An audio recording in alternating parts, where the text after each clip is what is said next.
Yes, this is the Gamora episode that wasn't ready in time last season and we're only seeing it now, but is it any good? So guys, how are you? I hope you are well. I am the Monio, the interdimensional demon, who talks most about what if on YouTube, and you are on my channel. The episode begins by imagining what would have happened if Tony Stark had not managed to return through the wormhole at the end of the battle in New York in the first Avengers film, and showing where Tony would fall after being adrift in space. Getting straight to the point, this is one of the best episodes of the season in my opinion. For those who are fans of Thor Ragnarok, we have the planet Sakaar back, but in a different context since instead of fights, we have car races, or chariots according to the Grandmaster, but all that aesthetic inspired by Jack Kirby that was perfectly emulated in Thor Ragnarok. Here it is back in one of the best produced episodes of the series. Seriously guys, watching this episode, you understand why. The production didn't manage to finish. The amount of animation details in the action scenes is absurd, with all that art direction inspired by the Thor film.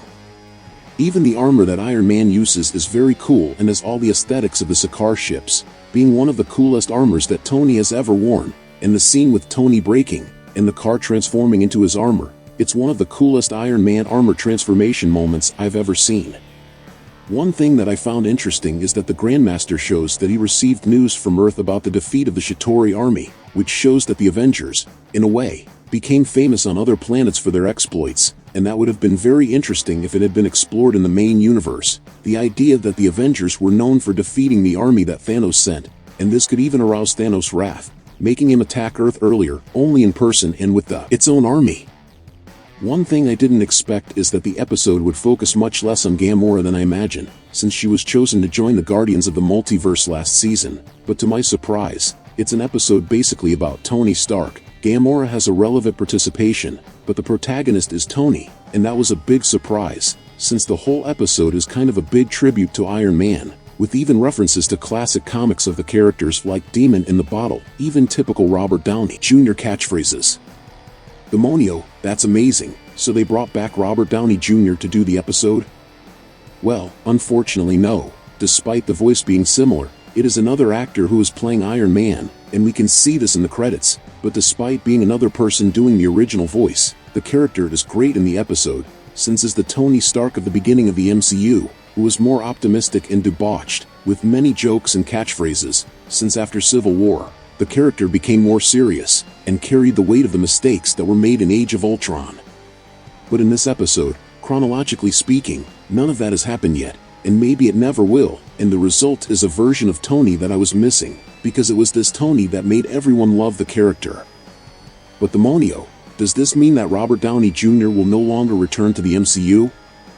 Well, I believe he won't come back, for several reasons, but the main ones are that the actor is getting old, and must be a little tired of the character. Another reason is the money. Seriously guys, he was charging very high prices, around $40 million to appear in the films, and don't get me wrong, I'm not saying that he's wrong for charging that amount, or that he doesn't deserve it, but from a financial point of view, for Marvel Studios, he's an actor extremely expensive, and it was becoming more and more expensive, and eventually became unviable.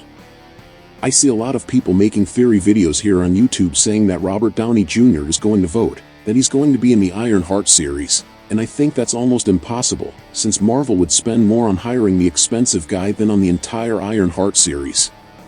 But anyway, there are several actors who are no longer doing the voices in What If, and this gives us an idea of who will return and who won't, like Zoe Saldana, who, like Robert, no longer plays her character in this episode. But going back to the episode, we also have other really cool characters that are present, like Valkyrie and our beloved Cord, both of whom are very good, and being played by their respective actors.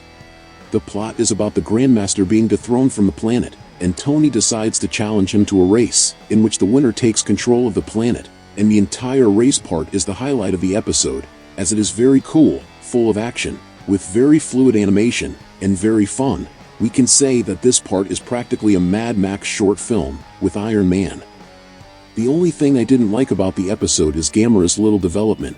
I understand the decision to focus on Tony Stark, and I think it was the best decision, but Gamora's motivation was so summarized, which is very difficult to believe that in the end, she became Tony's ally with so little development, and what is even more difficult to believe is that she changed so much in such a short time. to the point of going against her father and killing him, already that just a short time ago. Serving her father was literally the goal of her life. So I would say that the episode makes excellent use of Tony Stark and poor use of Gamora, as her motivation was very shallow, and her abrupt change at the end was very drastic. Maybe if the episode had been 10 minutes longer, Gamora could have been better explored, with Tony arguing better about why Thanos is wrong, and why she should think for herself, because the way it was done, it's a little pointless that Gamora was called to the Guardians of the Multiverse and not Tony Stark. Another negative point is that if this season's episodes connect, just as they connected at the end of the first, this episode will be completely isolated from the main plot of the second season, since this episode was originally planned for the first season, and even although I really liked the episode itself, there's this feeling that it won't serve the narrative of the season as a whole. But what about you? Did you enjoy episode 4? Did you like Tony Stark? Leave it in the comments, and if you liked the video, subscribe to follow the next content. Until next time my people, demonic hugs.